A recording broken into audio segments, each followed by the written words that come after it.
What's going on, guys? Out here shooting my bow today, getting ready for archery season. We have our season that opens up here in a couple weeks here in Texas. I know a lot of guys are already hunting, but I wanted to start doing bow review videos for the long draw guys like myself. I shoot a 31.5-inch draw length, and a lot of the videos that are coming out are for shorter axle to axle bows that aren't going out to those long draw lengths like what I want, and the bows that are doing that, most people are stopping at 30-inch draw length. They're doing IBO testing, doing a little bit heavier arrow setups, but they're not doing the long draw lengths. Unfortunately, I don't have a chronograph to do different arrow speeds. I can only tell you what my personal bow is doing, but better to start somewhere than not at all. So let's dive into that. My 2025 hunting bow. Shooting the Darton Sequel 35 ST. This bow is coyote brown, set at 31.5-inch draw length, 70 pounds, and I have the low let-off string stops. I tend to like more holding weight, so I gravitate towards that with my target archery background. This bow is a little heavy. Most people probably won't like it, but for me, I like heavy bows, so it works. I am using the Hamskea Trinity rest. I prefer limb driven rest over cable driven. They just work better for me. Easy adjustability. If I need to make adjustments in the field or at home, I can. I'm shooting the Excel Landslide with the Dark Owl Archery scope in a 2-pin configuration. Love the scope. What Cody's doing over there is great. Not a big fan of the Excel Landslide. I try to run my target bow and hunting bow pretty close to the same as far as accessories. I was running the Excel Achieve on my target bow, so I put a Landslide on this. Not the biggest fan of it. I'm going to go back to an HHA sight. I'm trying to get my hands on the Nitrix Pro right now, but until then, this will work. Whitetail hunting, I'm not shooting past 30 yards, so this will work for me. I am shooting the Podium Archery 15-inch front bar with the Shrewd angled disconnect, and the 12-inch Podium back bar with the Shrewd Atlas V-bar bracket. I also have the Elvish Tac Light for my sight. In Texas, we're not restricted on that stuff, so I'm going to use it, especially if I'm hunting in a ground blind or something. I have the Tight Spot quiver.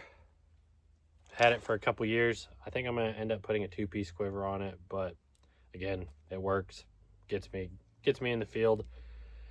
The strings and cables are all stock.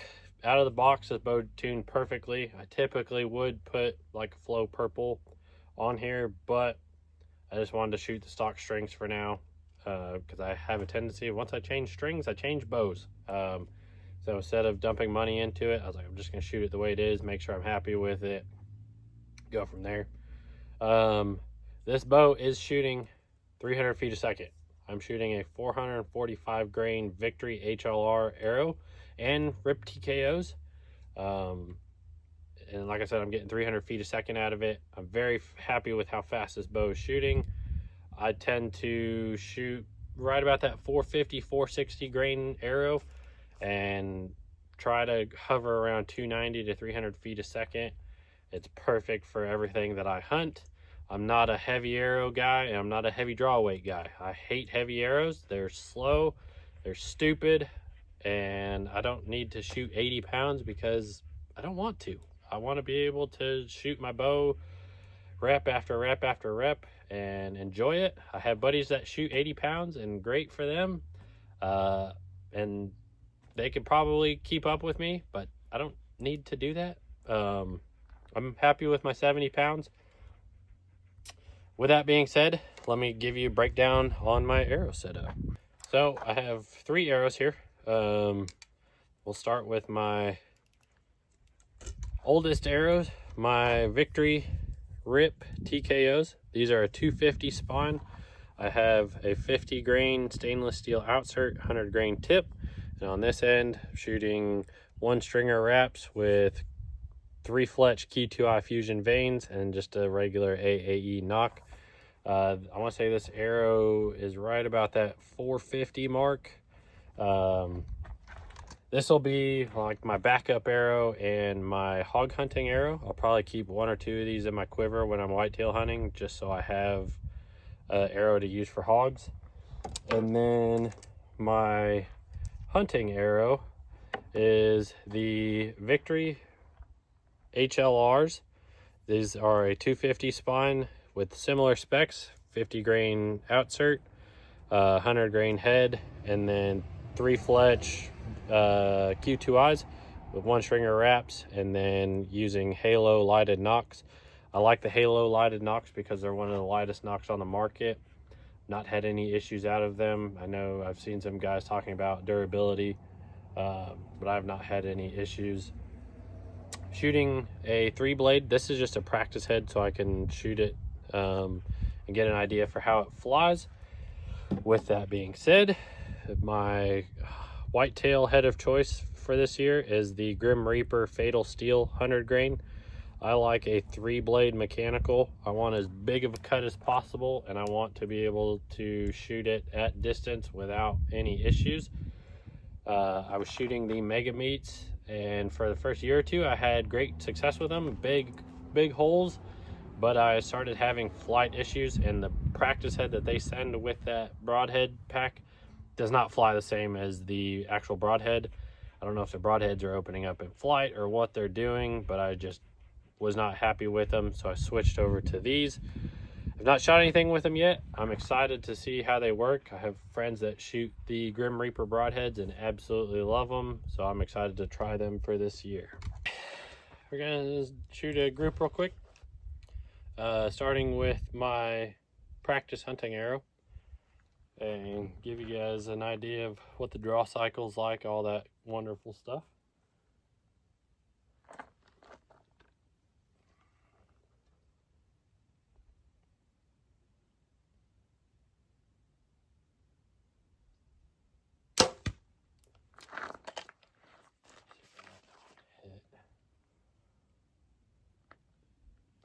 Middle. Now we're on to just the regular arrows. About time for lunch.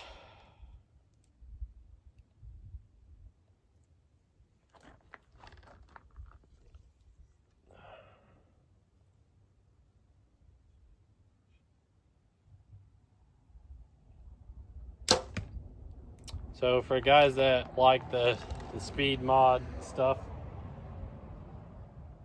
Darton does send you speed mods. I tried them, was not a fan of them. The extra feet a second you get with them was not worth the draw cycle to me. I like a smooth draw cycle, and the speed mods have like a real aggressive dump into the back wall. Just what I don't like that. So I put the regular mods back on. So that is something if you guys like that.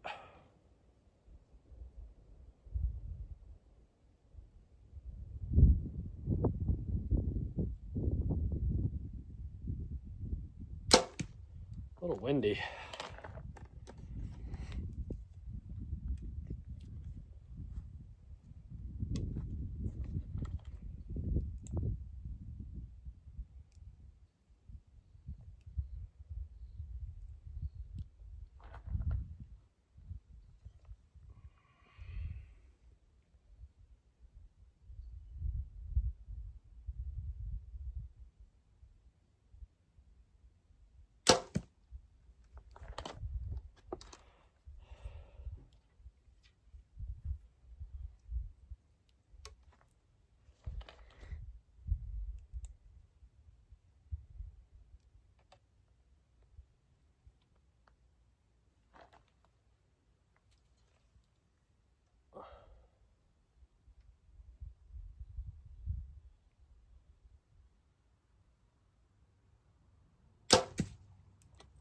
A pretty good little group going down there.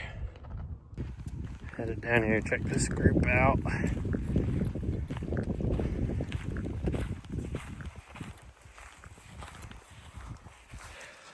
Practice broadhead's hitting a little high, but not too bad. The rest of those are in pretty good.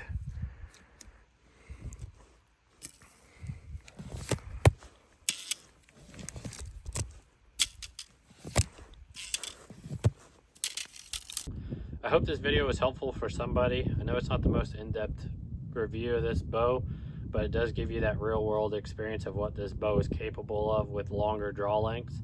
I will try to get some arrows set up that are a little bit heavier so you guys can see what those speeds are as well. And when manufacturers start dropping their new bows this year, I'll get into some shops and do long draw videos and different arrow speeds with those. I do want to say thank you to Darton for sending me this bow. I did shoot competitively for them this year and have decided to step away from target archery and focus just on hunting. I'll be doing total archery challenge and shot 3D experience, stuff like that, but as far as being competitive, I am stepping away from that aspect of it. I also want to say thank you to Victory Archery. Chris over at Victory has been hooking me up with arrows the last couple years, and Victory is one of those brands that I truly believe in. I don't shoot brands that I don't trust, and Victory is one of those brands that I will continue to shoot forever. Past that, I do have some stuff planned for this fall. I have some hunting trips planned. I've got some videos that I would like to try and get put out. If you guys have any suggestions or things that you want reviews on, please reach out, let me know. Past that, I hope you guys have a good fall, fill your freezers, and I'll see you in the next video.